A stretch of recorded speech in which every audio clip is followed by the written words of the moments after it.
Okay, thank you, Scott. So with that, we have a motion and a second. I will motion from David Lucas and a second from Scott Nodes. When I call your name, please indicate yay or nay for accepting the motion. Susan Anderson. Yes, I approve. Hugh Big O. Yay. Trisha Boyer. Yay.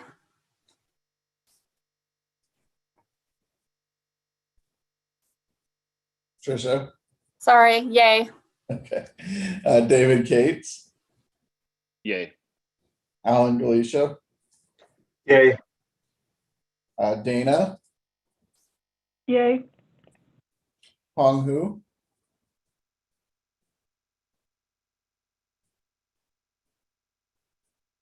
Hong. Sorry, yay. Simon Ramos. Approve. Ying Yang Liu. Yay. David Lucas. Yay. Scott Nodes.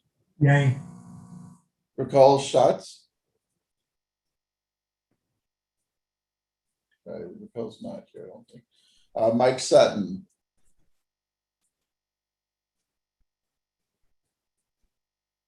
Mike.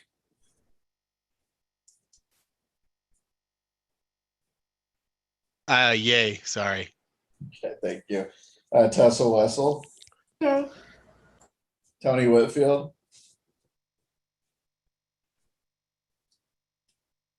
Tony. Steve, I'm a non-voting member. I'm sorry about that. Thank you. No problem.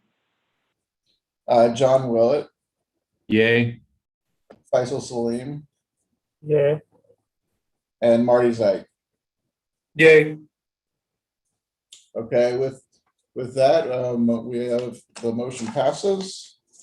So we will move on to item number 4, the program manager's report. The MAG TSMO program manager Jeff Jank will now provide updates and a report to the committee. Jeff. Good morning, Mr. Chair and committee member. Next slide, please. The first item on the program manager's report, as usual, is the federal updates. I would like to invite Ms. Tony Whitfield with the local division, the Arizona division of Federal Highway, to provide that update. Tony. Thank you, Jeff, and good morning, everyone. I have just a few items for updates today. The first, I believe, is a reminder. ITS Arizona and USDOT ITS JPO are hosting a virtual training next week on July 12th and 13th. And this is titled Applying the National Institute of Standards and Technology Framework to Transportation Systems. And this course is intended to provide transportation professionals with a foundation to begin cyber initiatives or improve existing programs within their transportation organizations. So if you're interested in that, please visit the website and register. The next item, on July 14th, it started through August 4th, it continues, the Complete Trip ITS for Us Deployment Program webinar series. And this webinar series is being hosted by USDOT's ITS JPO. And this is a series of 5 free public webinars regarding the Complete Trip ITS for Us deployment program. And during these webinars, the concept of operations will be shared of each of the 5 deployment sites that were awarded in phase 1 of this program. So the program is a multimodal, multi-year effort that aims to solve mobility challenges for all travelers. So for more information on that program and to register for those webinars, please visit that program website provided on the slide. And then the last item is an announcement. On June 22nd, Federal Highway published a notice of funding opportunity for the ATC-MTD program. That's the Advanced Transportation and Congestion Management Technologies Deployment Program. And applications for this NOFO are being accepted through August 23rd. So the program provides funding for large-scale deployments. You might be familiar with ADOT's current ATC-MTD project, which is the Loop 101 Mobility Project. This is likely the last year of funding for this program, as it was continued as part of the Continuing Appropriations Act. So the next bill, there may be a different program in place. So for this round, for fiscal year 21, the ATC-MTD program will provide 5 to 10 awards with no more than $12 million to a single grant recipient. So if you're interested in that, please visit the website for the Notice of Funding Opportunity. There will also be a webinar on July 13th, providing details of the program and the NOFO. This may or may not be in conflict with that first item. The good news is this ATC-MTD solicitation webinar will be recorded. So that's all for my comments today. Thank you. Thank you, Tony. Next slide, please.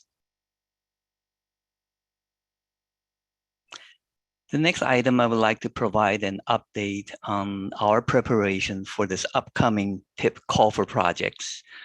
As you know, that we are less than a month from the release of the next call for project, and the total budget available for the TISMO or ITS is $22.6 million, and it's broken into the 3 priority area or buckets, as we call it, in the SMNO plan. So next item, please. So I want to thanks everyone for your persistence in participating the series of the working group meeting. And we have systematically went through every aspect of the call for project that concerned the committee members. And as of last month, we have gone through the whole 9 yards, and we're now ready for this upcoming call for project expected August 2nd. Next slide, please. So this item is just to express our sincere gratitude of your participation and support to the preparation of the call for project, and all the committee members who has spent a lot of time working with us on these TIP working group meetings. We really thank you for your efforts. Would also want to recognize that this is a big team effort within the MAC organization, that we have the TIP group who oversees overall TIP funding for this entire region, including ITS. Also, we have the performance measure groups who are the expert in measurements and all that, and helping out with the call for project process. And since this is the Cmac funding, we also have our air quality group involved to help with the Cmac section of the application and the evaluation. Later in this meeting, the MAC staff would provide the major finding from these TIP working group meetings as part of this conclusion of the preparation. Next slide, please. So next item is a quick update on a month ago, we at the ITS committee meeting recommended the plan amendment for the MAC SMNO plan. This is regarding to this preparation of the call for project, that we had to update the definition of this priority area called regional priority arterials, which was based on 3 variables as we defined it. And those 3 variables were safety, reliability, and mobility. So the specific changes that we proposed in this go around of the culvert project is that the safety measure, instead of using the crash per mile per year, we are now using the crash rates as a measure. And the second changes in the amendment was we expand the selections from the top 100 to 200 segments out of the 500 some segment in the entire region for this particular priority area. The third amendment, the third changes in that amendment is that for culvert project, a proposed project must contain 51% of those defined top 200 segments to be qualified for this particular priority area. And I'm happy to report that the proposed plan amendment was approved by the MAC Regional Council on June 23rd. Next slide, please. So the next item is an update on the FY 2021 traffic signal optimization projects. As we has concluded the previous fiscal year on June 30th, I think all these projects are in the near completion state. So I would like to ask Eric Nava to provide an update. Thank you, Jeff. Thank you, Mr. Chair and members of ITS committee meeting. This is a very short update, as Jeff mentioned, for the FY21 Tsa project list.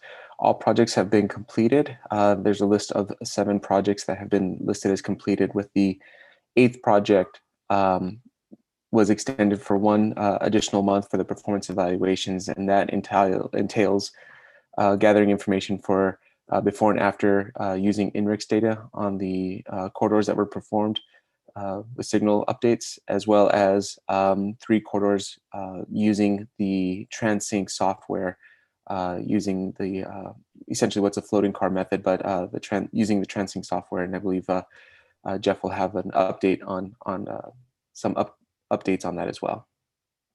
Thank you. Great. The next slide, please. Well, since we're on the Tsa project, so this is it was a nice segue for this item. That this item is to provide a heads up with the committee that we are planning to explain the current use of the TransSync for the Tsa projects. As you remember, last year in 2020, the Tsa program adopted this new tool called TransSync. And by doing so, we revised the evaluation methodology that's centered around the use of the TransSync for conducting these before and after evaluation runs. We also use the INRIX data as part of the standard sources of information for the evaluation of Tsa. And last year, and as we introduced the TransSync, we have cautiously stated that this is just a baby step of trying out this promising new tool for traffic signal retiming, being the TransSync. And so the baby step being we use it solely for the evaluations.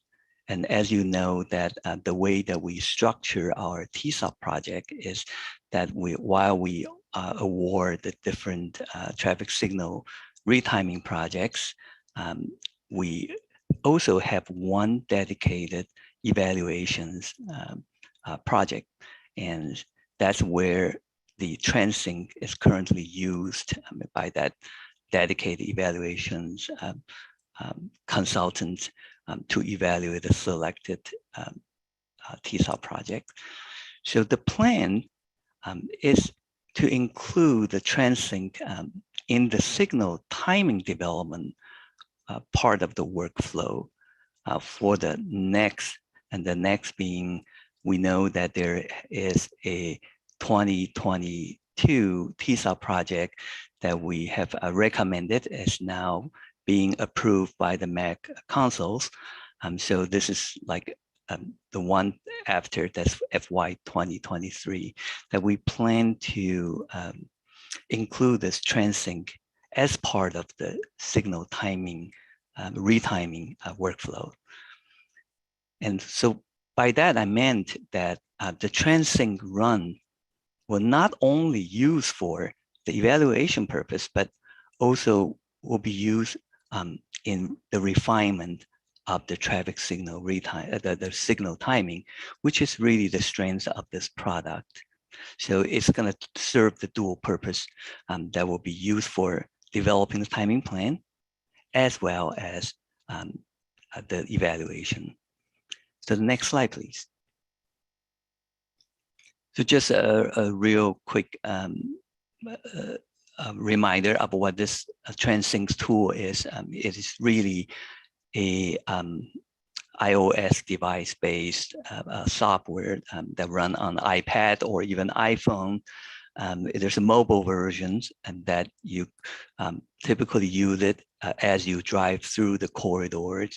And it has the feature, if you program up with the current timing plan, you could actually, as you drive through, could see the time-space diagram and could relate any delay to the time-space progressions. There is a desktop version called TransSync D that comes with it, and in it that you could use it for upload, download. You could use it for optimizing the offsets. So the TransSyncs not only collect the data and analyze the delay and all that, but it also provide a feature to optimize the offsets along the corridors. Next slide, please. So what can we expect with this expansion of TransSync? We will need to develop a new TSOP workflow and the cost estimate. Now that every retiming project would be using the TransSync, and so we will have to redefine those defined in the statement of work that we offer to the contractors. Also, there is a new cost estimate needed with this new workflow. Second, we plan to procure more TransSync licenses. As you know, that the TransSync is really just a license. You have to procure your own devices. But the good things in mainstreaming the TransSync is that we have learned over the last year that more jurisdiction as well as the consultants are start using the TransSync as the tool for traffic signal retiming. So we will figure out the needed number that we could use for to support all of the TSOP project on the annual basis. Then we would need to provide trainings for the on-call, the TSOP on-call consultants, as well as any member agency staffs that's interested in using the TransSync.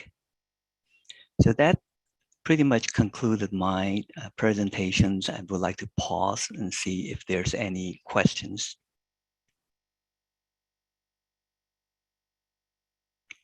Hearing none. Thank you, Mr. Chair.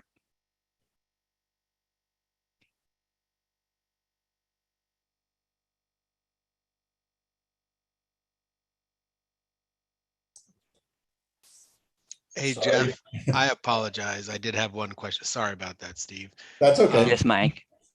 Just, I saw that you were, going to procure additional TransSync licenses.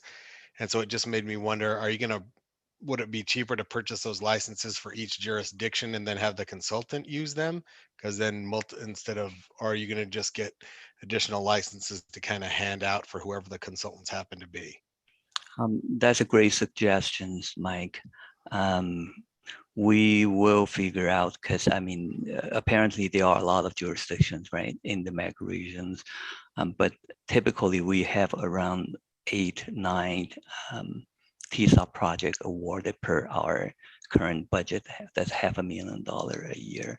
So I think we could go either way. Depends on what is more logistically feasible as well as financially feasible. Certainly, thanks for the suggestions. As we start planning, I think with the planning process, we will involve all jurisdictions as well as those consultants that currently have experience with TransSync, and we will collaboratively make that decision. Sounds good. And there may be some agencies that already have it, so it'll save you a little money there too. But I can't speak for those agencies, but yes, that's a great idea. all right, that's all. Thank you, Mike. Thank you. With that, we will go ahead and move on to item number 5, the Georgia Department of Transportation Connected Vehicle Initiatives. Georgia Department of Transportation is one of the front runners in the nation in terms of large-scale deployment of connected vehicle infrastructure. Recently, GDOT collaborated with the Atlanta Regional Commission and expanded the Regional Connected Vehicle Partnership to include local governments. Today, GDOT will share with us an overview of their efforts and lessons learned. I'd like to invite Jeff Jenk to introduce our speaker. Mr. Chair and committee member, it is my honor to introduce our speaker, Mr. Alan Davis, who is the Assistant Traffic Engineer of the Georgia Department of Transportation. I got to know Alan through several FHWA sponsored workshops around the country. Through those workshops and other webinars, and I've learned about the great work that Alan has done that makes GDOT a front runner in the nation, particularly in, well, actually many areas, but specifically to me, in the connected vehicle as well as the automated traffic signal performance measures. Today, Alan has kindly agreed to share GDOT's experience regarding the statewide efforts in the connected vehicle implementations. But I would also like to take this opportunity to ask Alan for a rain check to come back to share their experience with the ATSPM later. Absolutely. With that, I would like to turn over the microphone to Alan. Thanks. Happy to be here with y'all today to talk a little bit about our connected vehicle initiatives and the deployments we've taken on, and some of the things we've learned and where we think we're going to be heading with it in light of a lot of changing and moving variables in the connected vehicle world. If you want to go ahead to the next slide. Just want to kind of set things up of where we've been in this world. And about 2014, 2015, we started an initiative to update our traffic signal infrastructure, largely the signal software throughout the state, with the future in mind. Now, no one can really predict where things are going to go, but we knew we needed to make some investments in that infrastructure to support a number of things, largely built around the operations of our traffic signal systems. But we had in our long-term vision the need for connected vehicle infrastructure as well. So that was something that we targeted as a part of a platform that we undertook and upgraded over 8,000 traffic signals in the state. We brought all of those traffic signals as well online and communicating back to our central systems, largely through a cellular 4G LTE communications deployment at those. Turns out that's a lot cheaper than running thousands of miles of fiber, and provides us with our pretty ubiquitous Verizon coverage in the state of Georgia, almost broadband speeds to every single traffic signal in the state. We targeted looking at open data resources in this as well. We knew that there was having an open platform and open resources would benefit not only us, but also our partners and local governments, research institutions, private industry, and ultimately the taxpayers of Georgia. So we wanted to make sure that the platforms and resources that we were investing in would have these open data platforms and resources in it as well. Things like the open data portals and APIs that made data sharing easy for both the agency and the end users. And we also looked at leveraging the purchasing power of the state for not only the signal software, but also the necessary software to support connected vehicle infrastructure, largely vehicle to infrastructure applications. Our current deployment has every signal in the state ready, minus a little bit of hardware for connected vehicle infrastructure. So we feel we're in a good spot for that.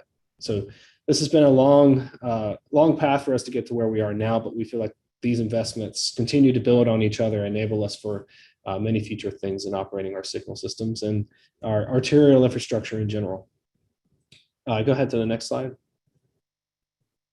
So that's enough about traffic signals and things like that, but what we're really here to discuss is where and what we've done with connected vehicles in Georgia. You can jump to the next slide. So I'm going to just walk through a quick timeline of where we've been on our program. We really started this back in 2017 in response to the AASHTO SPAT challenge, signal phasing and timing challenge. That was issued by AASHTO, American Association of State Highway Transportation Officials, to deploy 20 intersections of connected vehicle infrastructure, broadcasting signal phasing and timing messages, SPAT messages, in all 50 states by the year 2020. We felt this was a good opportunity for us to get our feet wet in this area, understand what our infrastructure needed to support the technology, and see what we needed to do to be able to support it, scale it, and what we could learn. So we identified 54 intersections in our initial pilot, focused on traffic signal-based applications because of the previous investments that we had made, and had our first deployment turn on and go live in June 2018.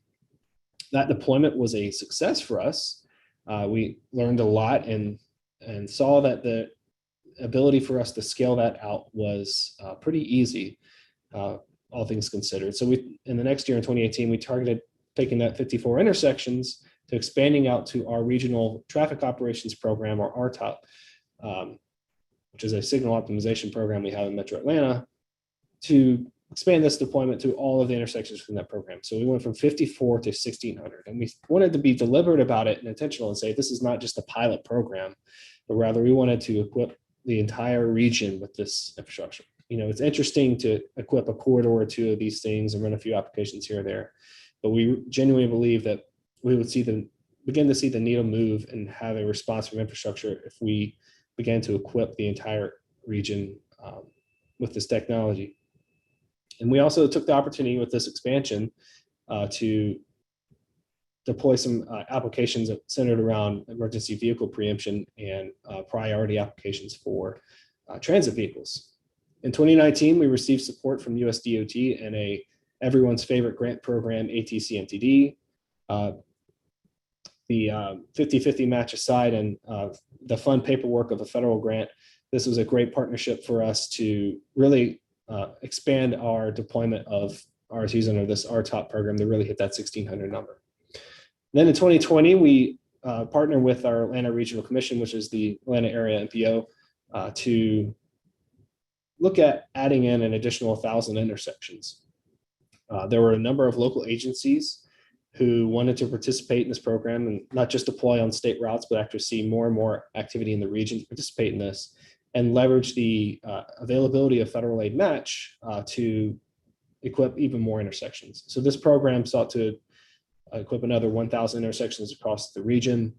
Public sector fleet applications were a focus of it. Those preemption and transit signal priority type applications that traffic signals were a lot of the low-hanging fruit that we saw that this program could accomplish. And so that's where we move forward with that, and that program is now underway. And then just this past year, we were fortunate enough to receive another ATC-MTD grant, lucky us.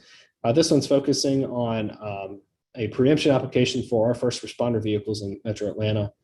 We're going, and for some ambulances as well, where we're going to help facilitate preemption at traffic signals to make their turnaround and response events at interchanges happen faster and safer for all to reduce that incident response time for those vehicles. That's something that we can scale out to the whole region and even the whole state for our incident responder fleet. We're really excited to finally get that one underway. Next slide, please. So in total, all those programs together throughout the whole state of Georgia, we're looking at over 2,600 RSUs to be deployed. To date, we're a little over 700 actually installed and operational. We've had a number of pauses and hiccups from pandemics to federal regulatory action that have really made us have to draw back and reconsider a few deployments, but we are moving ahead with deployments to hit that target that these programs are aiming to support. Now, just from a perspective standpoint, there are about just over 9,000 traffic signals in the state of Georgia. So we're getting close to, through these efforts, almost a third of the entire system in the state having connected vehicle infrastructure deployed at them. Next slide.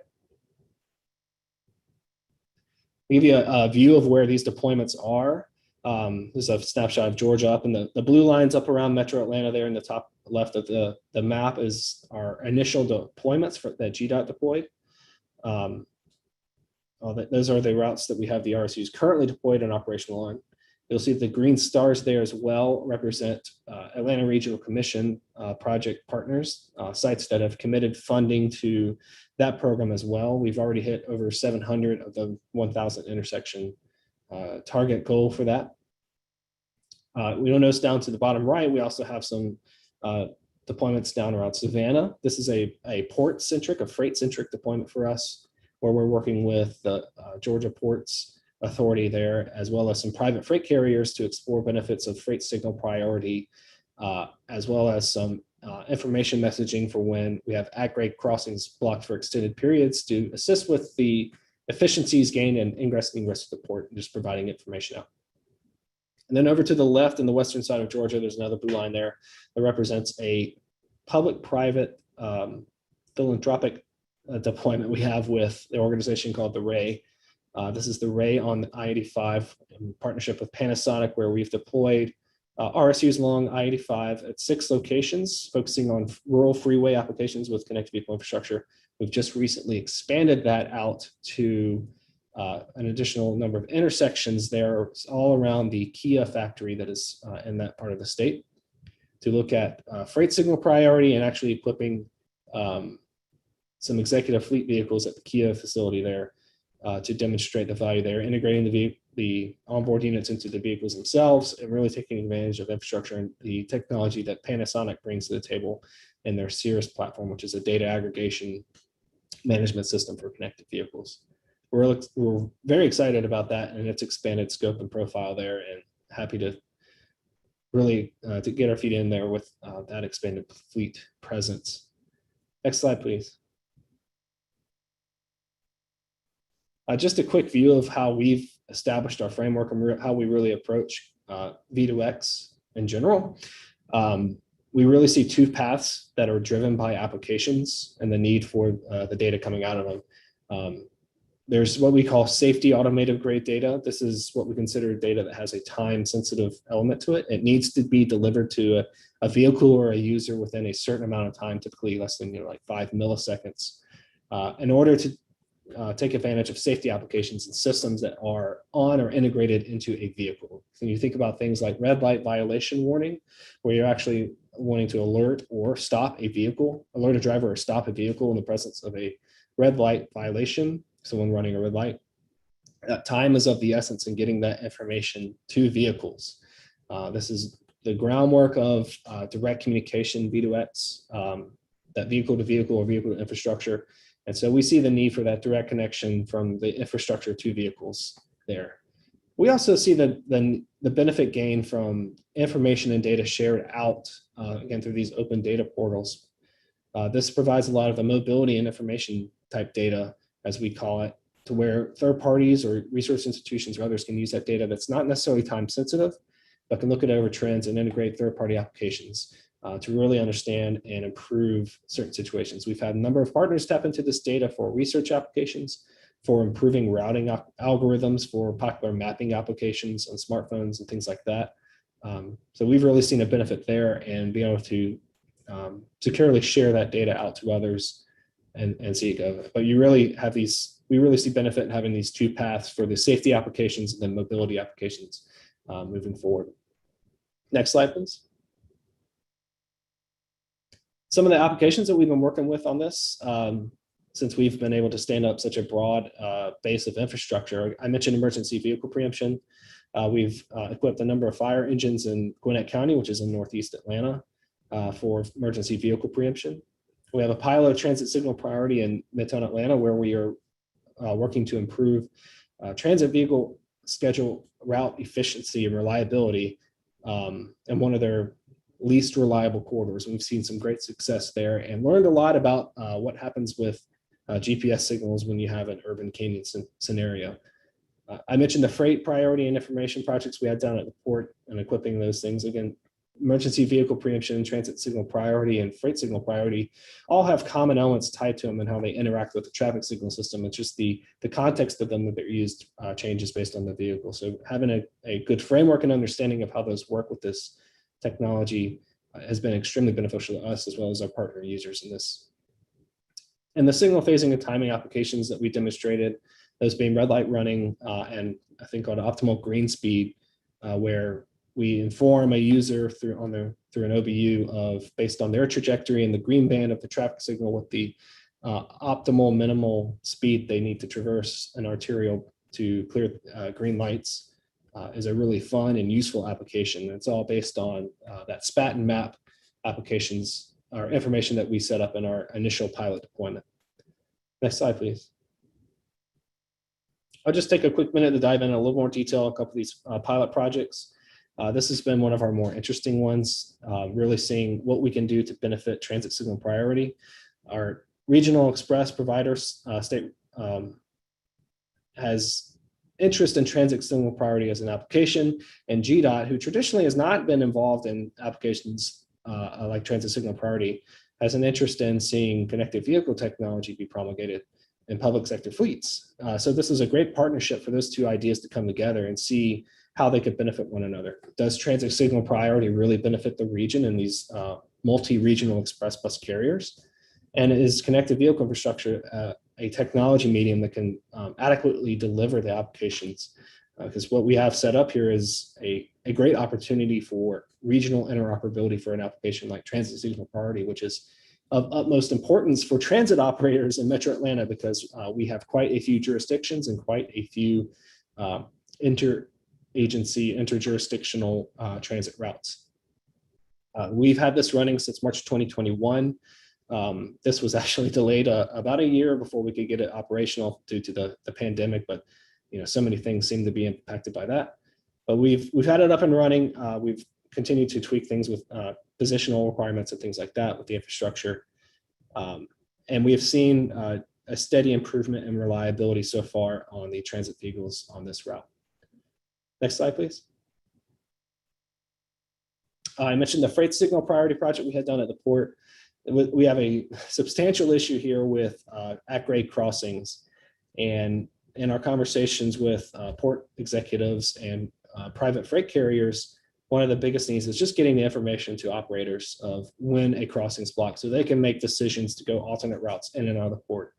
Because time they spend sitting at those at-grade crossings cost them money. That's less haul they can make in and out of the port facilities, and that's fuel they're burning, which has environmental impacts as well. So a lot of opportunity here for both a mobility perspective as well as safety.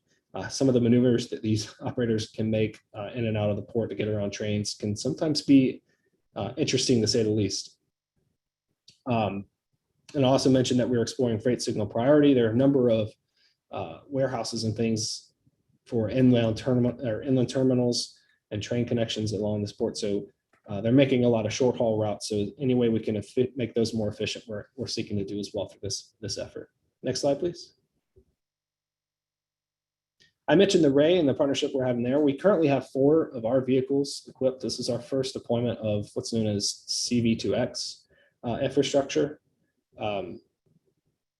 We've seen a lot of success in seeing the freeway applications demonstrated through this and what that can provide us as an agency to further users, and to really have this expanded partnership at intersections and then expand on efforts like connected intersections through this with Kia and Hyundai is really a great opportunity for us.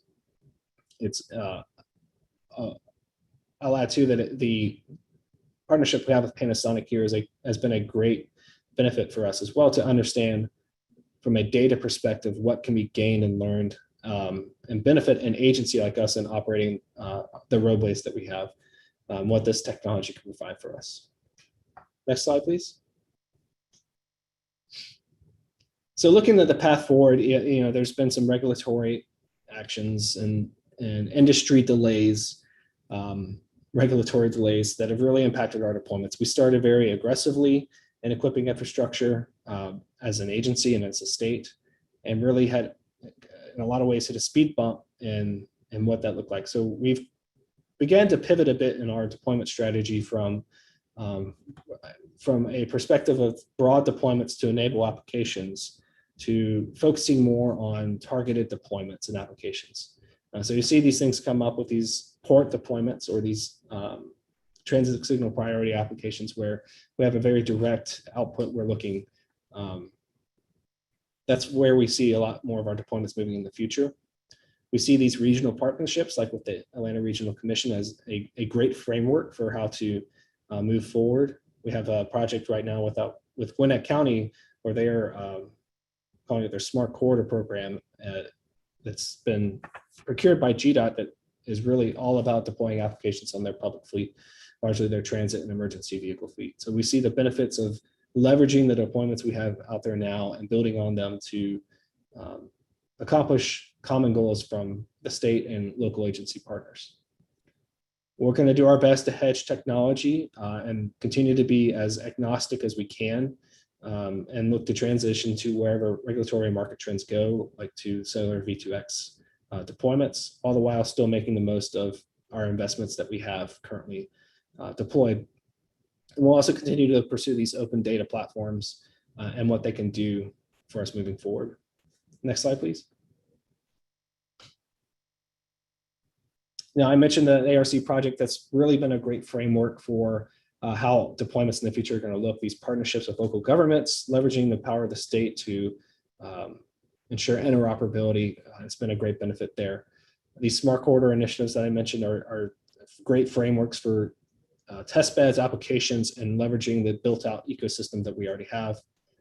And then targeted initiatives like transit signal priority at a regional perspective and broader smart corridors are really where we're going to see deployments and activity that are going to improve safety and operations. Next slide, please. We see that models and deployments like our latest ATC MTD grant, focusing on incident response, being another way that we can really target and scale out our deployments, largely using existing deployments and things we've already put out there, integrating a few extra applications and integrations into vehicles will really help us to leverage what we've got and build out a system that's going to provide benefit to our day-to-day operations and ultimately end users and taxpayers in Georgia. Next slide, please. And again, this open data platform concept is, I think, really going to open up a lot of doors for us on the private sector, as well as for research institutions to leverage the data that we're already generating existing, that we don't even have the capabilities or knowledge to really understand what benefits it can provide. This kind of framework of APIs and things like that to access into this and really improve services and things that are provided by the private sector are, I think, a great place of growth for us and us achieving our agency goals. Next slide, please. Lastly, I just want to touch on where we think the future of V2X is probably heading, and it's full of challenges. We feel that refined standards are needed. We see that agencies and OEMs out there, vehicle makers, are really continue to dive into that. When it comes to safety of life applications, it is important we get things right. So we've seen that investment through efforts like ITE's connected intersections and other things really invest in making sure things will work when they make it into the hands of fleets. We see the need for technology to be settled. IOs like us can't afford to change the radio we stick out there every 2 years. So there needs to be some consistency there. We need that regulatory certainty from both a spectrum standpoint as well as technology, but largely agencies like us or automakers will not and cannot invest in infrastructure that's dependent on a spectrum that isn't there. So if it's something that always has to be fought for, you're not going to see these applications, these proven applications for safety really move forward and help us out here. And we continue to need to see private fleets be enabled. So much of the benefits of V2X are from the vehicle to vehicle side, in my opinion. And the longer we wait and have delays for those applications to be deployed in vehicles, the greater the challenges will be. And the more safety benefits we'll miss out on in the short term. Next slide. And that is it from me. I'm happy to answer any questions if we have time. Thank you again for having me out here to share with y'all our progress and efforts here.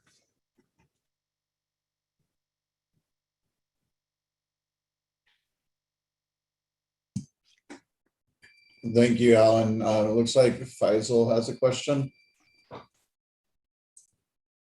Yeah, thank you, Alan. I think great presentation. Always very impressed with the work GDOT is doing in the connected vehicle space. I have a lot of questions, but I'll probably save a lot for later. But some questions that come to mind is one thing that we struggle with here is the readiness aspect of connected vehicles. So I was just curious to know, because you said that you're making your intersections connected vehicle ready.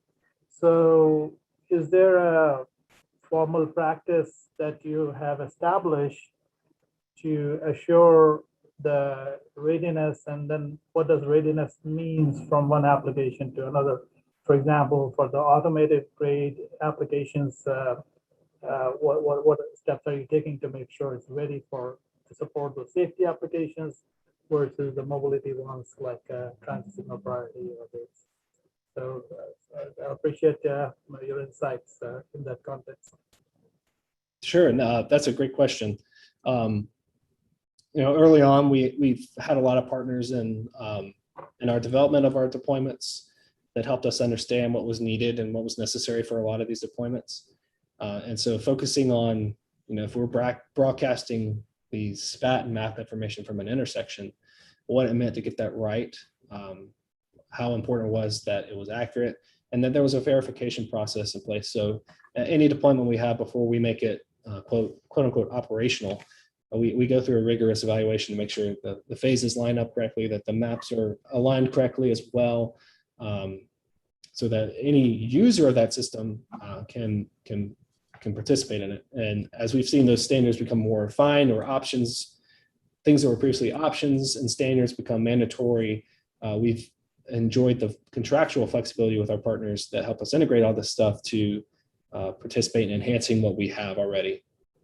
So some of that foundational work was really based on having the right resources lined up to help us plan and understand that approach, to know what was important in standing that up. For the mobility applications we have a lot more grace in what we can get away with in terms of accurate or verified data. But as we see these safety applications become more and more present, I think we're going to have to come back and make sure a lot of those things meet some of those updated standards, if you will. And I think that'll probably be an evolving process that we as an agency are invested in, and making sure that we have it right so that we can support those, especially those safety applications. But it all comes back to a pretty robust validation and verification and testing process that we've implemented in any of our intersections we've stood up. Thank you. Are there any other members that have a question for Alan? Steve, this is Jeff. I'm looking for the virtual hand raising, so I'm raising it in person here. Alan, great presentation. I think you share so much of insight. That's very useful.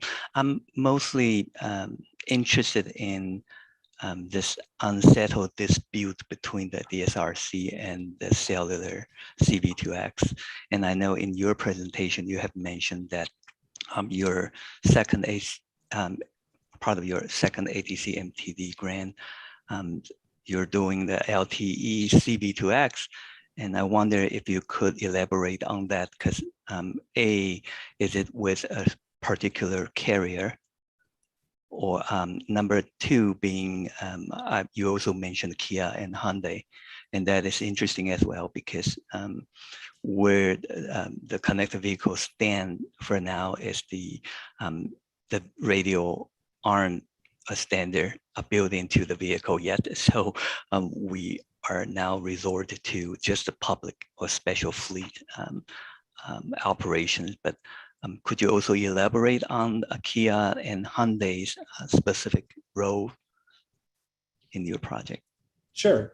From a radio standpoint, it's still an unsettled officially matter.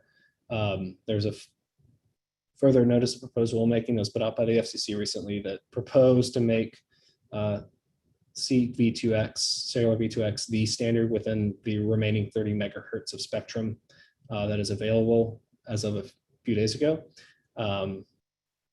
So that is what's out there and where it is. Currently, as we stand, DSRC is the only one that's allowed within the spectrum, with CV2X able to operate under an experimental basis.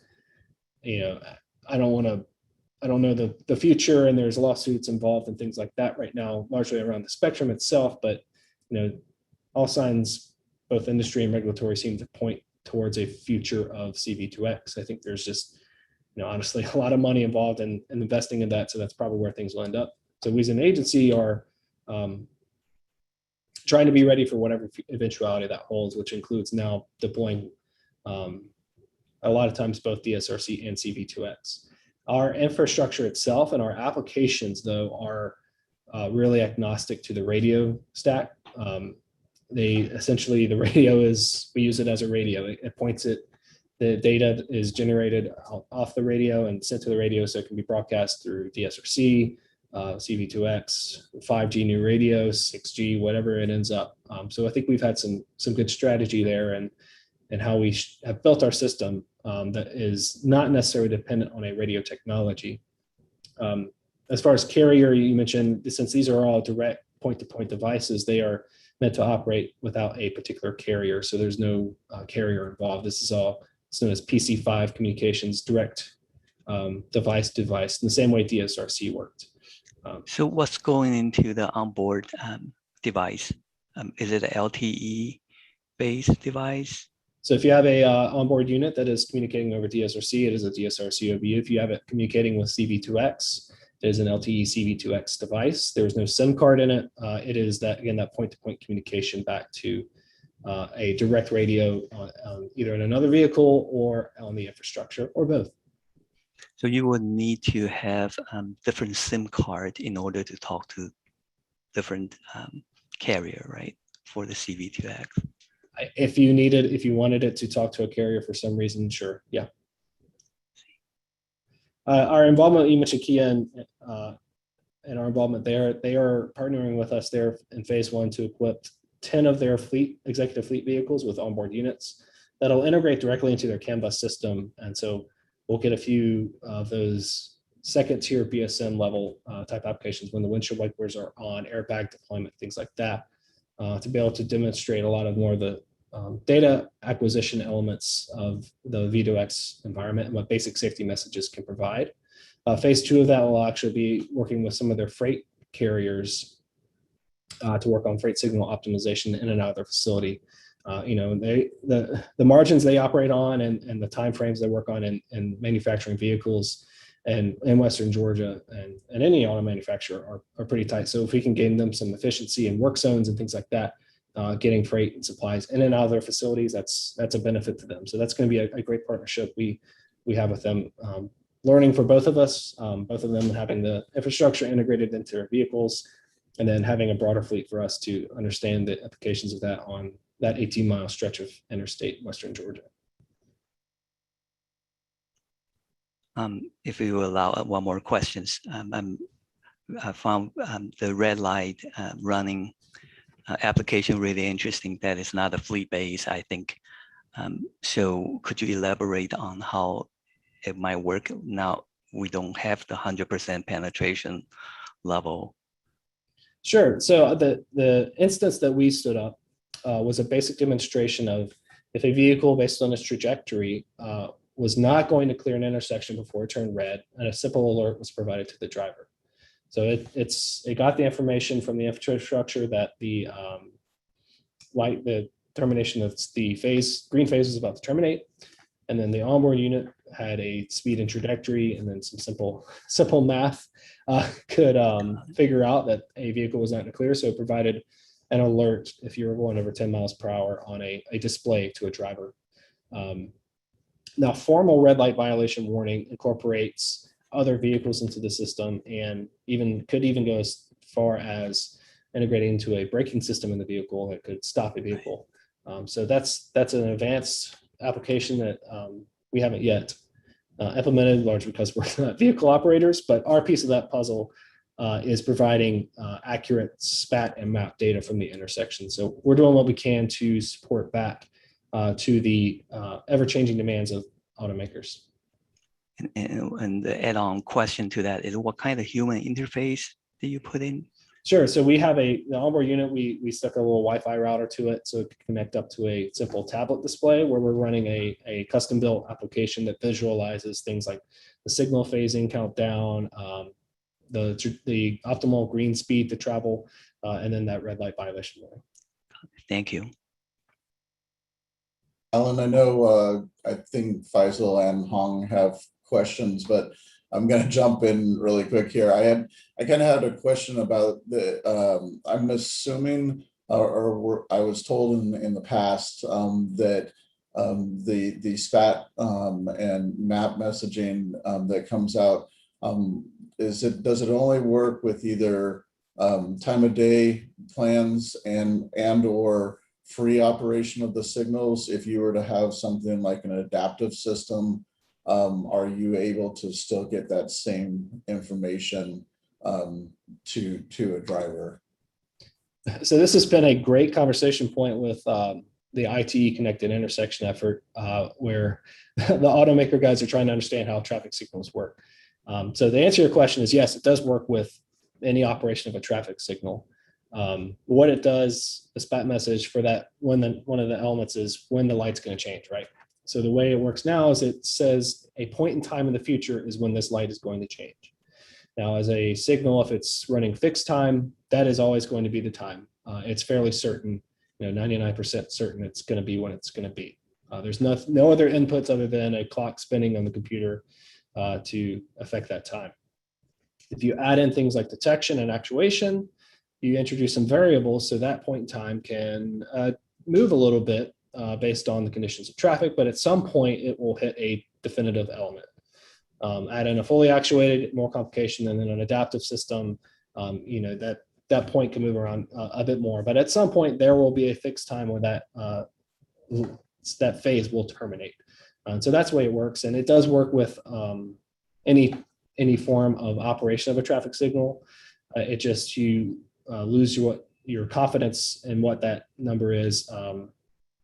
The farther out you are from that point in time it's going to change, the more uncertain you will be, depending on the additional variables you introduce.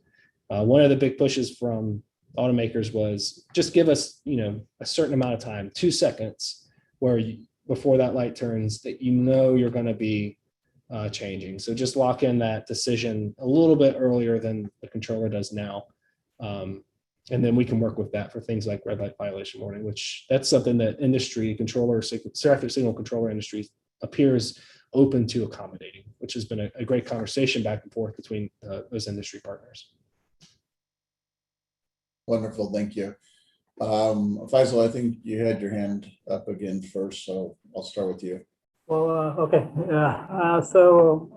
Alan, I think you guys have a good strategy of leveraging, whatever radio technology, it really doesn't matter. The idea is to keep focusing on the application side and keep building the applications. Radio is just a messaging tool, which is really a good approach, I would say. So they're kind of following the same strategy over here. The question I had was, you laid out these specific applications for freight priority, for emergency vehicle priority, for transit priority. Are you also looking into an integrated priority, or is it like these applications are just standalone in these different areas that you're planning to do or you're doing? They're really a common thing. It's really the same application that's running. It's the only thing that changes is the vehicle type. So if it's an emergency vehicle, when that request comes in from the application on the onboard unit, says I'm a fire truck, please give me preemption. The message is the same coming in, it's just classified as a different vehicle. And when we grab that message, we can map it to a different function within the signal controller. So it really allows us to scale it to wherever we need to put it. We just can control where the information goes within the controller, or even by condition or time of day, if we would even grant preemption or priority. We can control that strategy on the infrastructure side. So we see the common message coming in. It's only just defined by the vehicle, where we have a higher priority to emergency vehicles and a lower priority to transit vehicles, so that we can distinguish them on the message type. So that allows us to really, while we're able to stand up preemption, transit priority, freight priority so well, it's just we're reclassifying the vehicles, whereas a freight vehicle would have the lowest priority. Our commissioner's vehicle has the highest priority. I'm just kidding. But maybe he'll ask for that someday. But it gives us a lot of flexibility in how we integrate that into our system. Yeah, so it's a follow-up question on that. So on the say emergency vehicle priority, we have one thing that we're kind of looking into is we already have preemption using the legacy technologies, and now you put a layer of connected vehicle priority, and assuming that you're not going to equip all your fire trucks with connected vehicles, so it will be a mixed environment. So how are you handling this mixed environment at a particular intersection? That's a great question. We've been struggling to get the fleet equipped, and so we've been going to a lot of different agencies, fire and police, transit operators, and really seeking that partnership to equip vehicles. They all are interested in receiving preemption, and where we've been trying to steer them, and we do it transparently and saying, we're not necessarily doing this to give you preemption. We're doing this to equip your vehicle with connected vehicle technology for the safety benefits beyond just preemption. But hey, you get preemption out of it. It's kind of the path forward into being able to get that service from GDOT operated traffic signals. And we exist now in a world too. There's a number of local agencies in Georgia who have equipped their emergency vehicles, fire trucks, especially with more legacy 900 megahertz and optical sensors and things like that for preemption. So we've for decades have been in that kind of mixed environment where some vehicles have preemption capabilities and others do not. So I think it'll kind of prevail that way for a while until we see more large-scale fleet purchases of onboard units, which we're looking for ways to partner with local governments to provide that. Hey, have you figured out how to? I'm now getting to more nuts and bolts. Sorry, how to place antennas on the fire trucks, because that's always a challenge. Yeah. No truck is the same. Yeah, that's another thing that we are trying to figure out. So good to partner and work together, because now you have a big grant. So looking forward to you figure that out so we can use whatever you come up with. Yeah, thank you. And thank you for that. Hong, you were next. Thank you. Hi, Alan. Thank you for sharing all the information. So my question is more regarding the third-party application. So are you sharing those data through that data portal, or is through your central system? And so another, sorry, just several questions together. Maybe you can choose. And so another question is, what % of vehicle on the road right now has that capability to receive SPATA data and also installed with equipped with the third-party application? And how many different manufacturers they are offering those apps in their cars? And are they using the same type of communication technology like a DSRC, or are they using different type of technologies? That's one of the concern we have, is we don't know if it's a good start investment now because we are not sure if every car manufacturer use the same communication technology. And so, yeah, those information probably will help us to see like how far away from to start those investment. Thank you. Great questions. For the central system data piece, that data is served up from our central system. It's an API GraphQL based that we allow users to come in, they get a secure token and all that fun stuff, and can query all the information they want that we serve up. We've seen some great results on that from latency perspectives, pretty modern architecture from serving up the data itself and able to scale up to a system the size of ours. But it's all based on a central solution, so that introduces a little bit of delay in the information being aggregated and then ported out. But it's a one-way stream of information coming from our centralized management systems.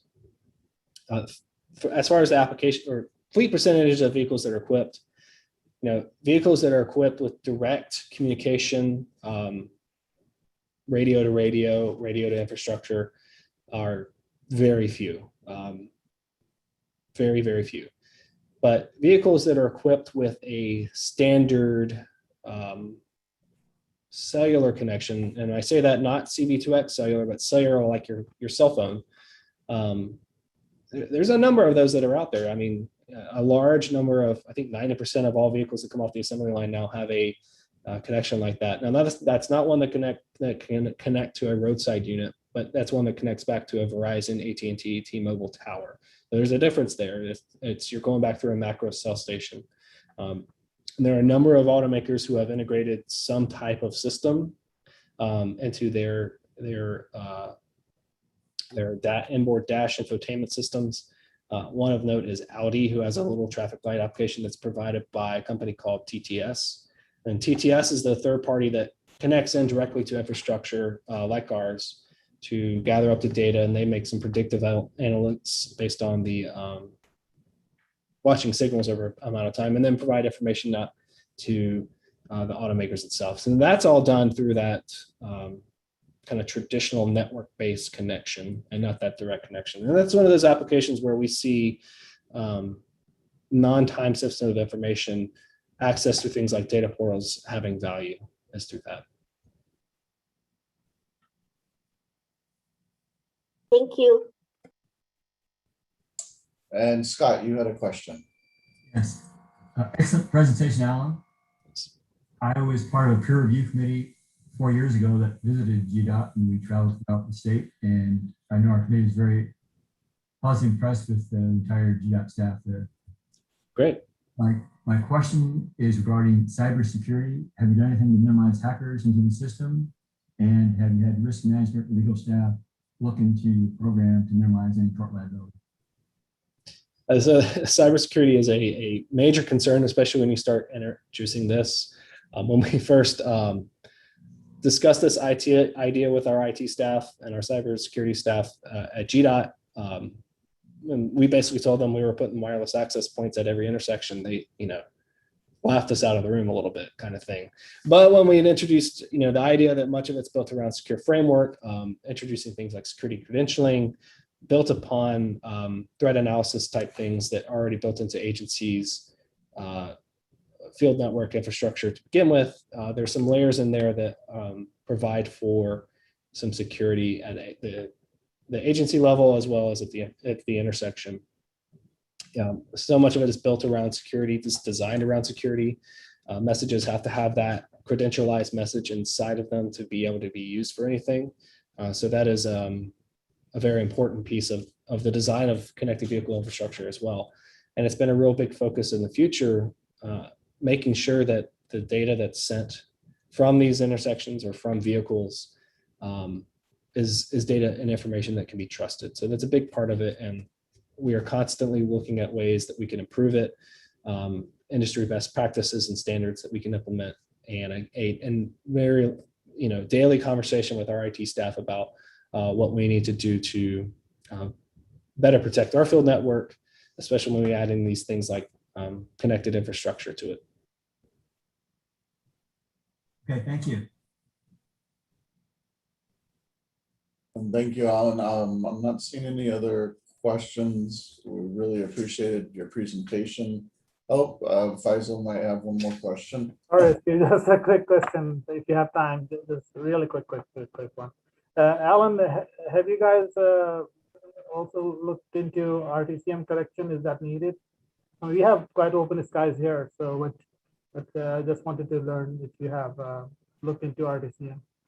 Yeah, I should have put this picture in the slide deck of, we mapped out the messages that were coming from buses on our transit signal priority route. And you would not believe the spaghetti mess we have all over Midtown Atlanta, buses traveling in buildings and, and trees and all over the place.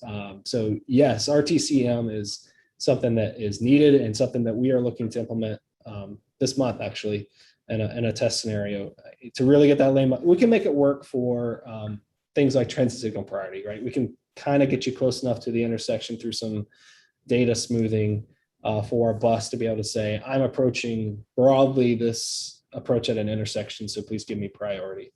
But if I wanted to use that bus for something like red light violation warning, we really needed that extra positional accuracy to get it down to which lane it's in. So yeah, it's absolutely needed. I used to think it was not, but it absolutely is. So we'll be looking to test that out here this month. Are you looking into a centralized approach, or it's more at a centralized? Centralized. Okay. We've got a agency partner here in Georgia that can get us a deal on a feed, and so we're looking at ways we can direct that to the roadside units themselves. Thank you. And Alan, if you don't mind sharing, what is your ATMS software that you use? So for traffic signals, we use Q-Free Intellight's MaxView Kinetic. For our ATMS system that manages our freeways, we are currently transitioning from a Parsons product to a CAPTCH product. We just underwent a procurement a few years ago for that and are almost go live for it. Okay, thank you. Okay, well, with that, we really appreciate your time today. I think there was a lot of good discussion, a lot of good information. So we really appreciate your time and thank you for joining us. Thanks for having me.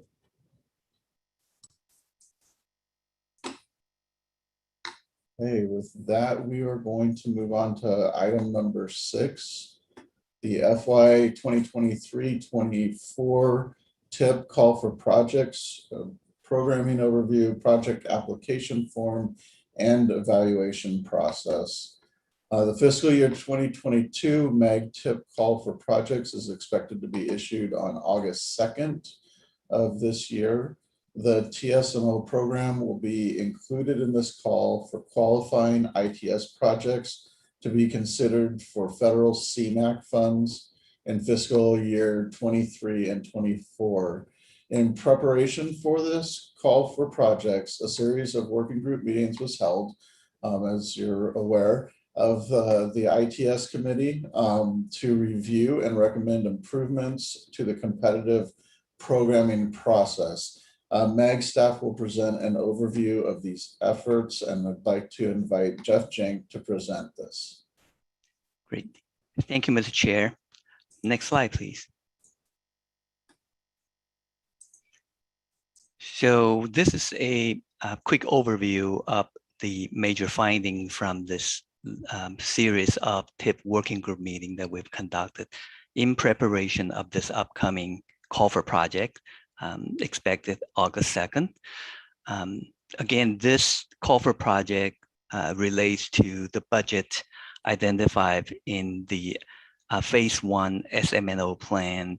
And there were 5 years worth of budgets identified in the phase 1.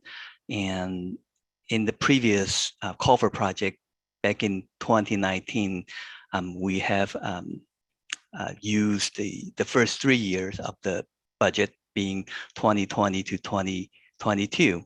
So this is the last 2 of the 5 years worth of the budgets that we are talking about here. So with this presentation, we would like to give you a quick overview of all the programming rules that was subject of the discussion in those working group, table working group meetings. I would have Omar to provide that overview of and the programming rule summary, and then Eric to briefly talk about the project application and evaluation. And now we're talking about the call for project coming up in less than a month. With that, I'll turn this over to Omar. Thank you, Jeff. Next slide, please. Good morning, Mr. Chair, members of the ITS committee. So in the next few slides, I'll provide you with a short summary of the programming changes accomplished so far. So this slide, starting with the budget, the ICM bucket has $5.3 million available. The regional priority arterials bucket, bucket 2, has $14 million. And bucket 3 for the local ITS projects has $3.3 million available, for a total of $22.6 million available for this call for projects. That's for fiscal year 23 to 2024. And this call is expected to be released on August 2nd, 2021, as mentioned. Next slide, please. Thank you. So there are some programming rules that the working group agreed on and recommended to the ITS committee for action. For the first bullet point, the project level caps, Patrick Stone and the TIP group advised us and provided some guidance to remove these funding caps at the project levels, as it was not consistent with other MAC programs. So the working group agreed to remove these project level caps and keep only the caps at the call and the bucket level. The second change is the multi-bucket designation, or the ability of the same project to apply for multiple buckets. The working group agreed to remove the multi-bucket designation and also discussed that a similar project can still apply for different buckets if it includes the same locations or intersections, as long as the ITS improvements are different. So for example, you can be applying for detection or CCTV in one bucket, and then you can be applying for fiber in another bucket at those same locations. We also talked about the regional priority arterials bucket, and MAC staff provided a list and a map of the top 200 segments, as well as the ranking. The working group reviewed these top 200 segments, and it was agreed on to expand to the top 200 since it provided better coverage and overall just better project opportunities. So also the working group agreed to change the safety measure, being crashes per year per mile, to use the crash rate calculation that is used in the RTP platform. This accounts for volume as well as the crashes per year per mile. And the last bullet point, to remain the same as the last ITS call for projects, at least 51% of the project would have to fall on the regional priority arterial segment. These changes were recommended for approval in the May ITS committee, and as Jeff mentioned earlier in the program manager's report, this plan amendment was approved by regional council on June 23rd. Next slide, please. So also a quick summary to the proposal revision rules. You can still withdraw a proposal at any time. There will be some time to correct fat finger mistakes, but no more splitting of a project during the evaluation. Also, the applicants will still be allowed to do some cost revisions based on the feedback they receive from their presentations or when presenting their projects. Next slide, please. So with the help of the Transportation Performance Group, we were able to automate some of these criteria and therefore relieve you as the applicants from doing some of these calculations and providing that information. So MAG will be providing the AADT, calculating the crash rate as well as the TTI. While for the regional priority ranking for bucket 2, we will be able to calculate this within the application. However, the applicant will still have to provide some information, such as the total length of the project and the length of your project that falls in each RPA segment, arterial priority segment. Next slide, please. So one of the new changes was better defining the scale of the qualitative scoring. So it means to ensure consistency when we're scoring on a project, we decided to change some of these definitions. So the table you see on the right side has these definition changes, taking, for example, the goal of improving efficiency. A 0 would mean that the project has no impact on efficiency, while a 1 to 4 would mean a little improvement to a strong improvement. There are also some other qualitative questions that needed to be addressed. Previously known as the presentation score is now the project integrity score, which is meant to evaluate the overall budget, schedule, and scope of each project. This project integrity score will also be using the 5-point scale that you see on the right side. Next slide. So shown here on the table on the right side is a summary of each evaluation criteria and its overall weight, starting with the quantitative criteria being 30%, the qualitative criteria being 40%, and the air quality being 15%. The project integrity score, which was previously the presentation score, is 10%. And finally is the bonus, which is 5% for multi-agency or partner projects. For this one, it was decided to use only a 0 to 1 scale. So for example, if the project is a partner agency, it would receive the 5%. And if it's a single agency project, it just wouldn't receive the 5%.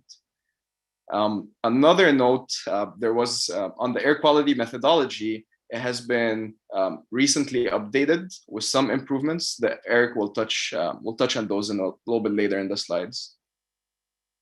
Next slide. So as part of automating the process and scoring these applications, we are now requiring from agencies to submit a GIS map or shapefile. This can include points, multi-points, or lines. So to be able to evaluate these applications consistently, we ask that you create your shapefiles with points or multi-points for all projects except those that are route-based improvements or communication links, such as signal priority or fiber projects. So the table you see on the right side shows you some of these point type projects, such as CCTV, traffic detection, and TMC improvements. But if you have any unique types of projects, please do reach out to us and we'll help you find out whether you should create the shapefile as a point or a line. This concludes the overview and summary of the programming rules. So thank you, Mr. Chair, members of the ITS committee. Thank you, Omar. The next section is for Eric to provide an update on the application process as well as the evaluation. Thank you, Jeff. Thank you, Mr. Chair and members of the ITS committee. So my portion is to cover the TIP application portion. So based on all the input that we received from the various working group meetings, a lot of those decision makings were reflected in the actual TIP application, such as the GIS requirements, Cmac input, the ITS input. So a lot of these things are going to be, again, reflected in the TIP application. So I'm going to go over the more of the worksheets. The TIP application is a spreadsheet. And so the worksheets will be filled out by the applicant. And so I'm going to go over a majority of the actual worksheets that require input from the applicant, although there are a number of additional worksheets that provide more of information, such as the GIS requirements. So the forms on in this sub-bullet list: contact information, Cmac data, ITS project information, ITS architecture, PROS cost estimate, project cost estimate, budget and signature, application checklist, and then the regional priority top 200. The reason why I have the top 200 italicized and has the asterisk identifies if the project, this only applies if your project is a project 2 bucket or project bucket number 2 type of project. So the first form is the actual Cmac data. This, I think, has the most updates based on the last application from 2019. That being, there's between 2019 and now, the Air Quality Division at MAG went through a rigorous methodology update on their entire Cmac methodology formulations for all of the different programs at MAG, including the ITS program. So they updated a lot of the inputs, as well as reflected a lot of the recent, the more recent applications that were received in 2019. So I'll go over some of the more notable pieces of this. One of them being the Aedt form. So previously in applications, the Aedt was requested by the air quality group for the applicant to put in for their project. Now, for consistency purposes and for even the quantitatively to be able to gather as much information as consistently as possible for all projects throughout the region, it was decided through the working groups and with our performance measures group that it's possible to gather the Aedt data to be supplied by MAG. Now, this data itself will be provided by MAG at this point, and you will be using the GIS shapefile that is supplied by the applicant. One of the more notable pieces as well to this is in other cost estimates, or I would say emissions estimates, reductions estimates, they use a peak hourly traffic estimate, and they could request it. It would be requested that it would be both the peak and the off-peak weekday traffic. But again, because these estimates are being provided by MAG for the Aedt, there's a selection that can be done, and it was decided to use the 10% of the Aedt, which is consistent with air quality's methodology improvements. There is a peak and off-peak pre-improvement speed, so that would be an input by the applicant. In previous years, it would just be a peak pre-improvement speed. So that means the existing conditions of that roadway or section that is being applied in this application. But now there is a peak and an off-peak pre-improvement speed that is estimated by the applicant. Excuse me, Eric. I think Yes, Faisal has his hand raised. Oh, okay. Thank you. Yes, Faisal. I'm sorry. My question was on the previous slide, so I'll let Eric complete, and then we can come back. Sorry. Thank you, Jeff. Though. Okay. The major update that has been provided, and you can see it in this image for section 2 of the Cmac data, is the data required for calculating estimated emissions reductions. Now, this is more of a categorizing of your project itself. In previous rounds, there was essentially 2 different categories. There was the traffic flow improvement project, which we commonly looked at and referred to as sort of a matrix or the table of options in terms of percentage improvements based on travel speeds. And the second one was what we call the Intelligent Transportation System project, which is more of an indirect improvement to a particular project that maybe is not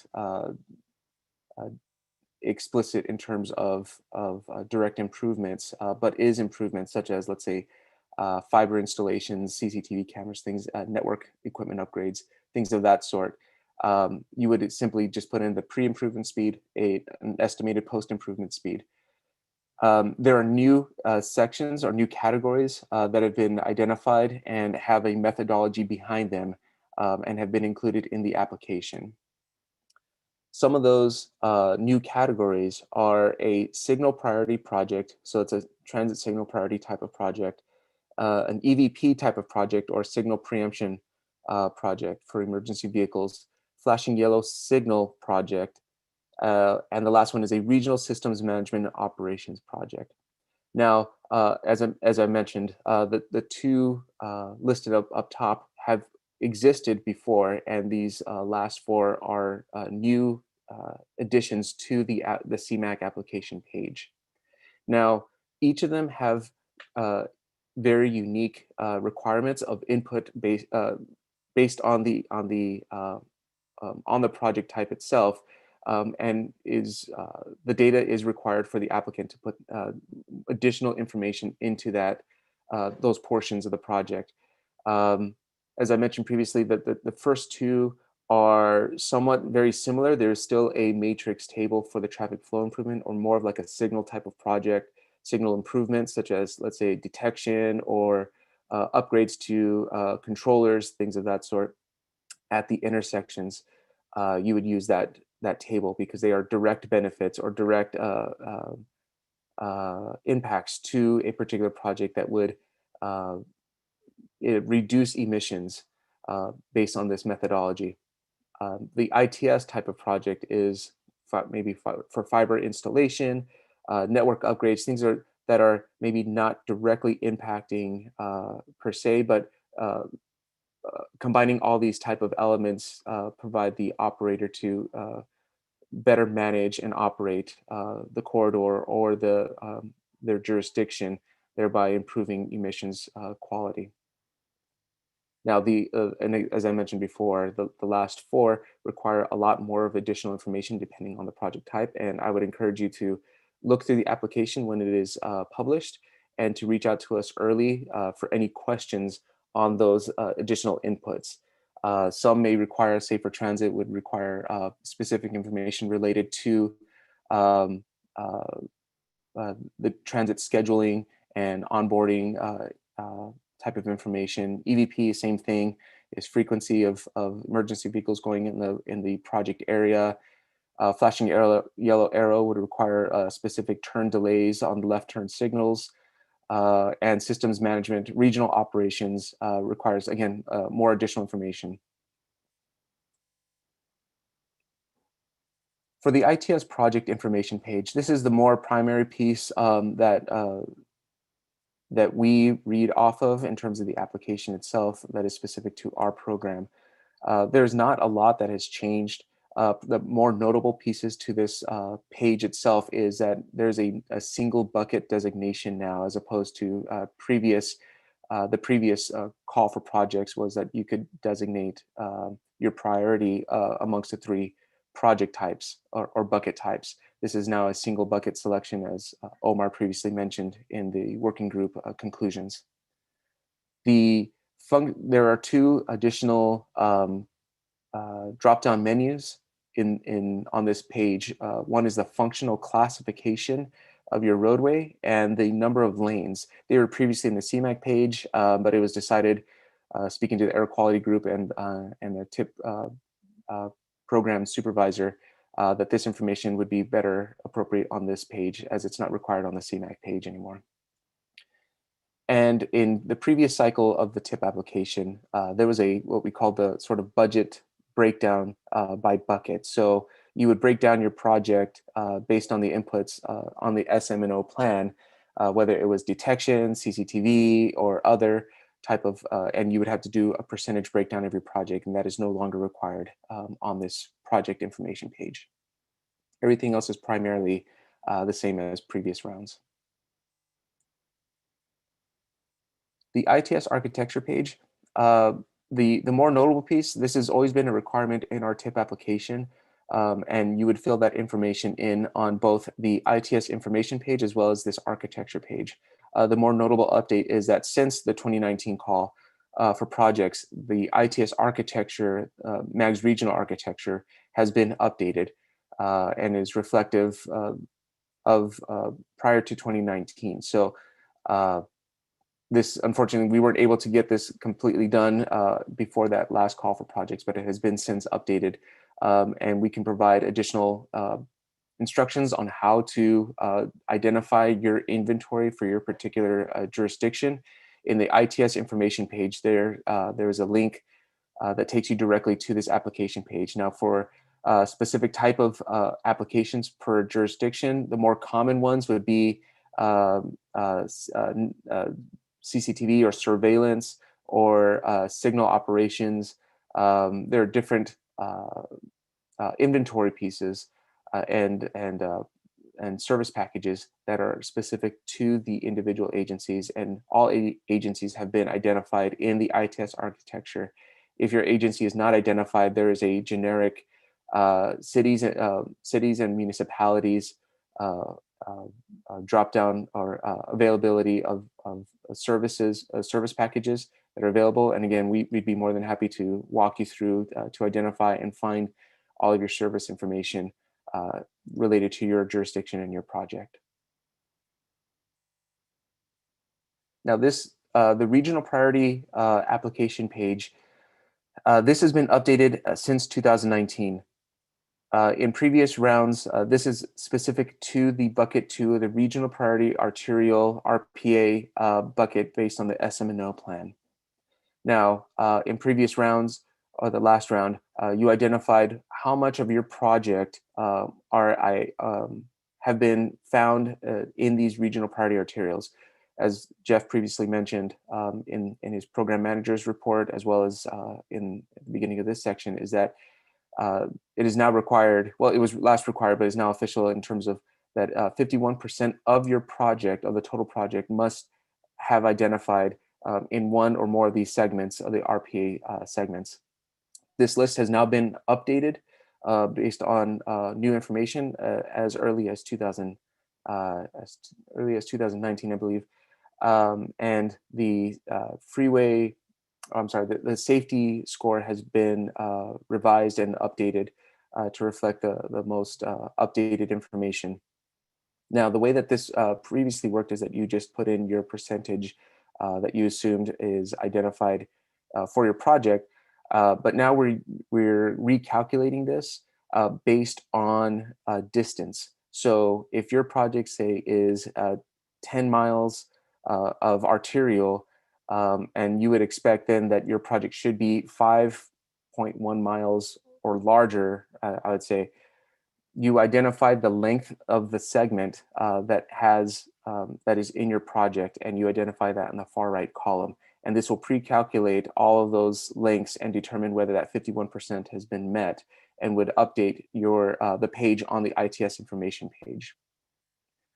This better reflects the accuracy of demonstrating that 51% of your project is part of the RPA, or at least one RPA segment or more RPA segments that follows the 51% rule. And again, the list has been expanded to the top 200, so the application will have all 200 segments listed and ranked based on the latest updates and the quantitative measures.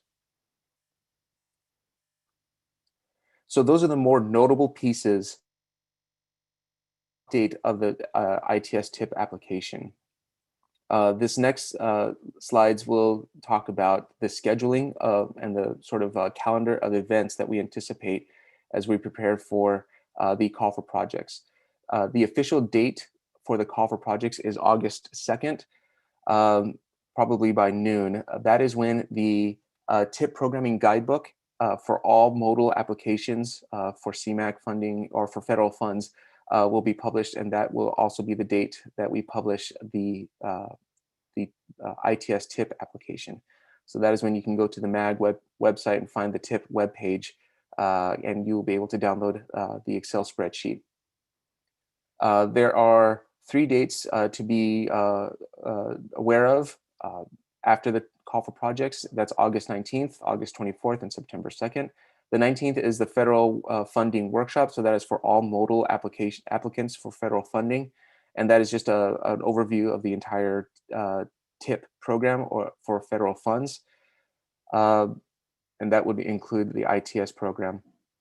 August 24th and September 2nd are open working groups. So those are the points in which you can come to specific program, such as the ITS program, and we'll have designated, it would probably most likely be virtual, and we'll provide updates as we hear in the coming weeks and months, whether those will be in person, but we will be most likely virtual, where we will answer any questions specific to your application, or concerns or additional information that you are required for your specific project in our particular program.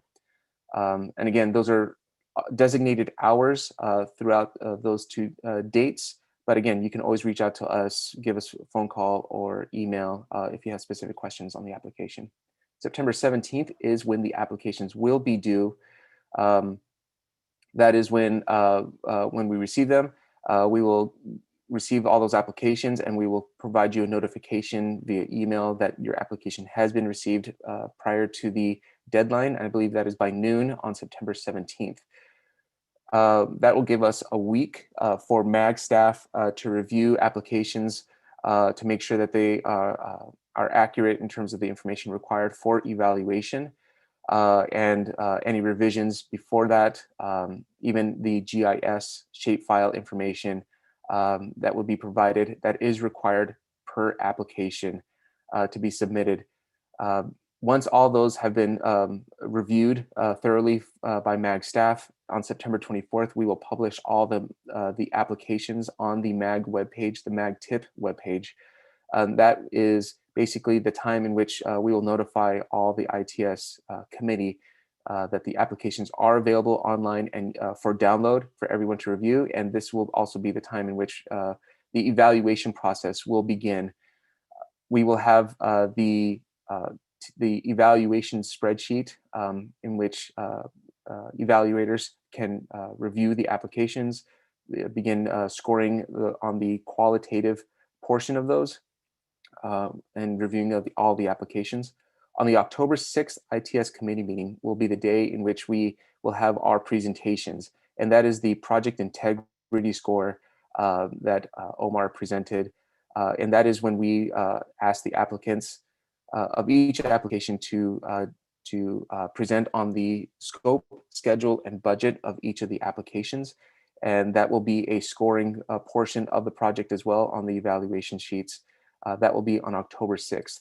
October 20th, which is approximately 2 weeks after that date, is when all evaluations will be due. So that is when we require all evaluators, being the ITS committee, will submit their evaluation spreadsheet with all the submitted scores of all the applications.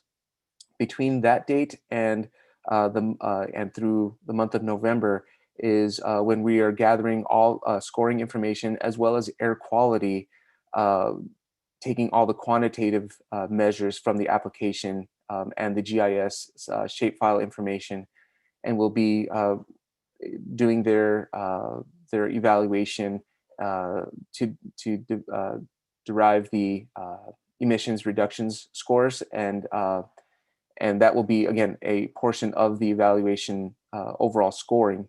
So that, I believe, is due on October 28th. So throughout the month of November is when we will be compiling all scores and information and determining the final rankings of those projects. On the December 1st ITS committee meeting, that is when all the rankings will be published, and the ITS committee will be taking action to recommend the ranking of the projects. So that will be the kind of the final date in which all ITS committee will be, our work will be completed essentially at that point. And again, that ITS committee meeting in December is to recommend the rankings of the projects. Throughout the months of December all the way to the end of January is when it goes more into the high ranking policy committees determine the final rankings to take in that recommended rankings and determine which projects will be finalized into the new TIP. And in January of 2022 is when the regional council will approve the TEP amendment. And what that means essentially is that all new projects from the Cmac call for projects will be approved and be submitted into the TIP. So this is kind of what the next 6 months will essentially be looking like starting in August. Some notable milestones. Really, it's for our purposes is the evaluation period. What we're trying to accomplish this year is to reduce the need for additional interaction in terms of feedback back and forth between the committee. When we have that September 24th, we will be going through each of the applications before September 24th to find and to make sure that all quantitative and qualitative information that is provided in the application, as well as the GIS shape files, are accurate and appropriate for the in terms of the application to be submitted in for evaluation.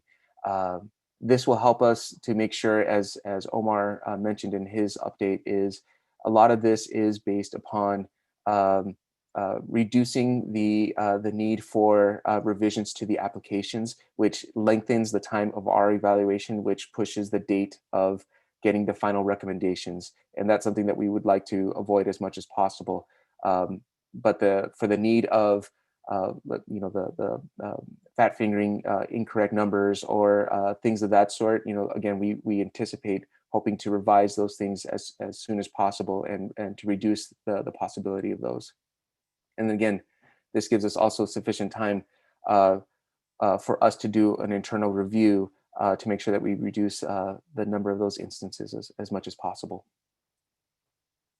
And in terms of milestones, from a month-by-month basis, these are really the main pieces that we want everyone to be aware of.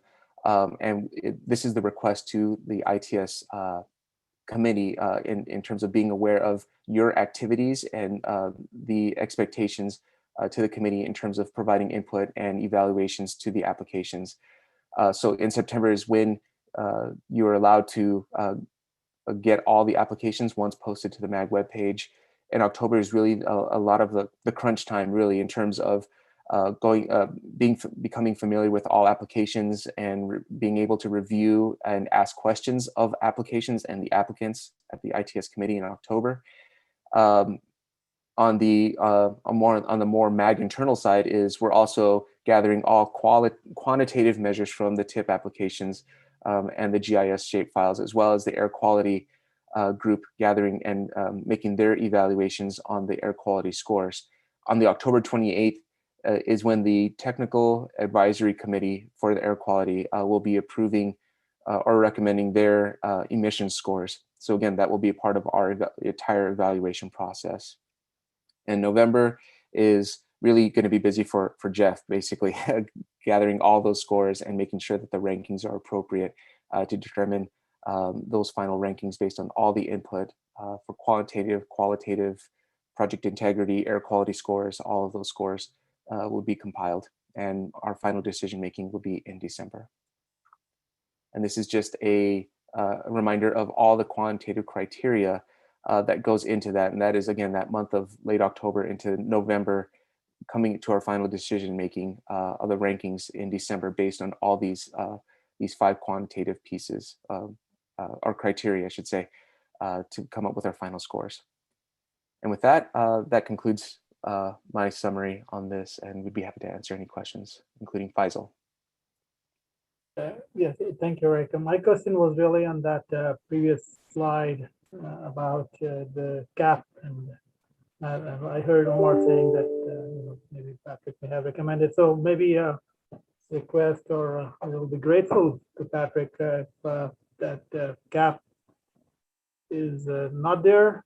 The reason I say so is because in ITS, we have a very specific categories of projects. So there are fiber type projects, then there are equipment type projects like CCTV detection, and then there are system type projects like signal systems, adaptive systems, and there could be some smaller operations type projects. From from an efficiency viewpoint, I think you need all of those to move forward. And then our agencies are big and small too.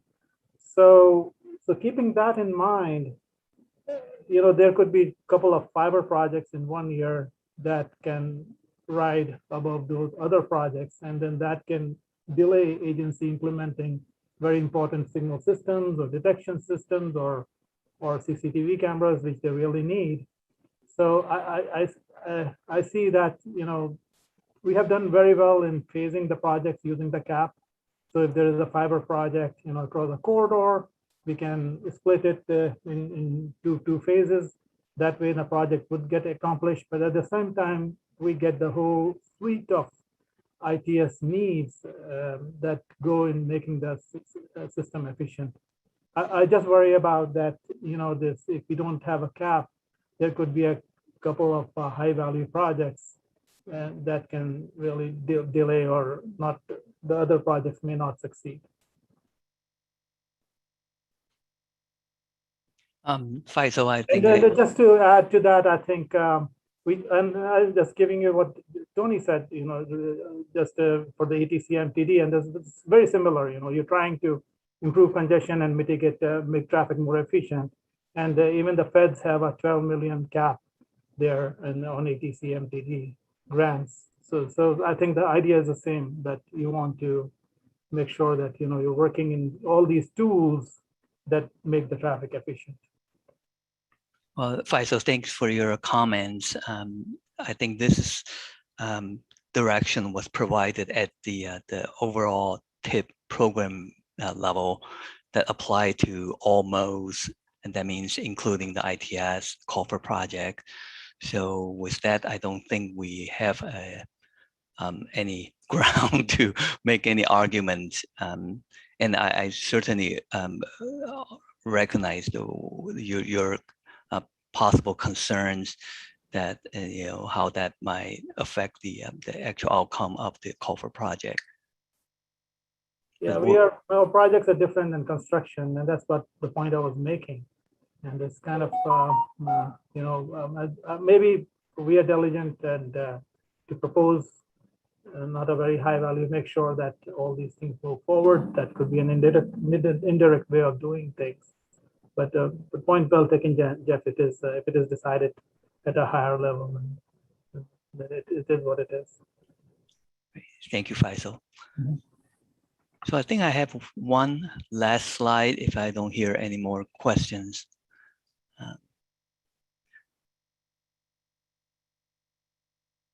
So the closing remark, don't wait till the deadline. The TISMO group is here to help. So please reach out to us if you have any questions and all that. That's what we're here for. And also save the dates, as you can see that there are specific committee members' involvements. That might include that right after the deadline of the submittal, that Mac might reach out to you for some clarification question and all that. And then finally, again, that's, we're all here to help. So just don't hesitate, reach out to us. And we look forward to the release of the call for project on October 2nd. Thank you. Thank you, Mr. Chair. Thank you, Jeff. That we're going to move on to item number 7, the request for future agenda items. And I'll just put this out. Does any member of the ITS committee have topics or issues of interest that you would like to have considered for discussion at a future meeting? If so, please indicate by raising your hand.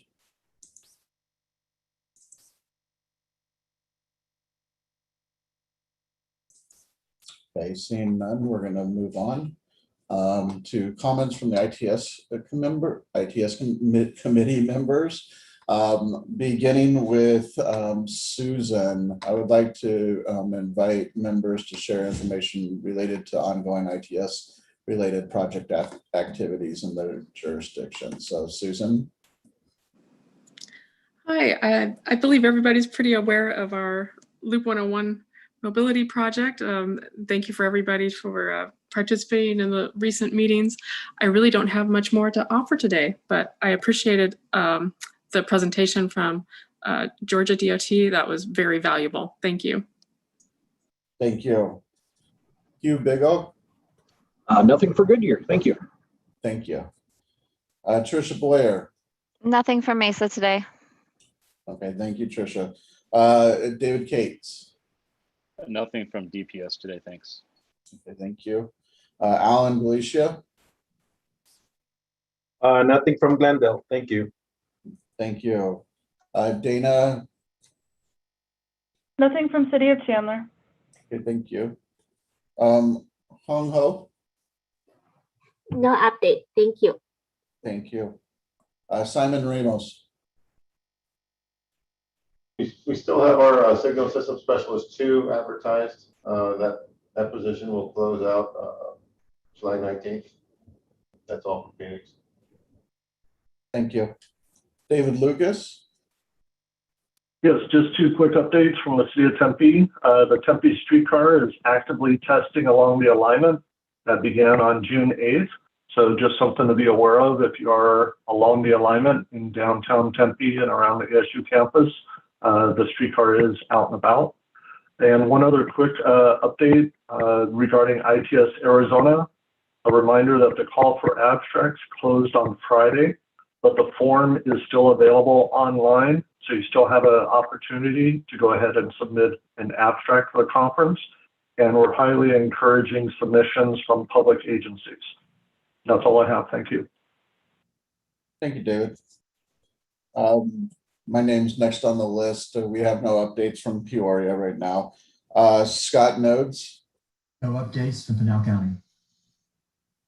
Thank you. I believe Marshall joined us. Marshall, do you have any updates? Not at this time. Okay, thank you, Marshall. Mike Sutton. Yeah, just one quick one, and that is we finally finished the Aedt advertisement / procurement, process, and the project that we had, submitted previously. Finally, we're have a vendor that was selected, and we're able to go ahead and get those cameras ordered and hopefully start installing them here soon. That was it. Oh, and we do have a studies engineer posted as well, if anyone's interested. Thank you, Mike. Tessa Wessel. No update from El Mirage. Okay. John Willett.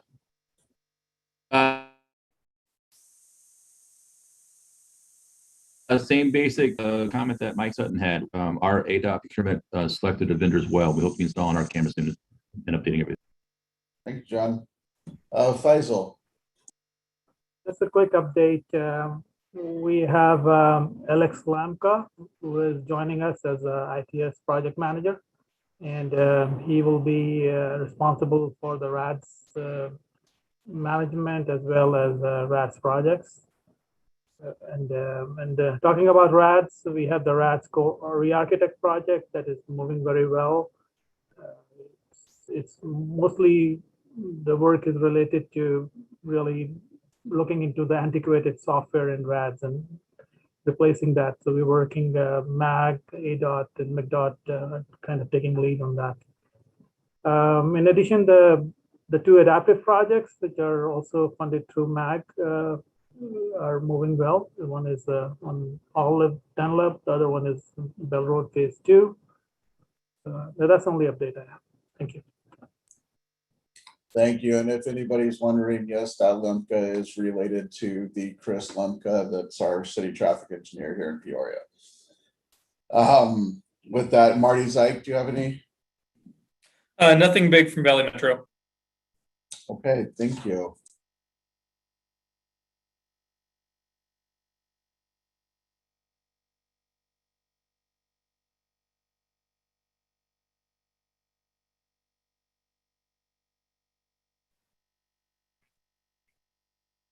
Steve, we cannot hear you.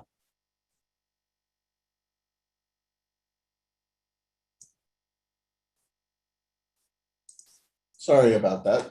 With the, you may not have heard, so the next meeting date and place, the next meeting of the ITS committee will be held at 10 a.m. on Wednesday, August 4th, 2021 via virtual conference unless otherwise notified. And unless anybody has any other comments, we will go ahead and adjourn the meeting.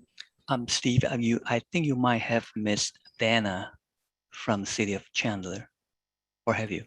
No, Dana said that there was no updates from. Oh, thank you. Appreciate that. No problem. Okay, with that, I will call this meeting adjourned. Thank you all for attending. Thank you, everyone.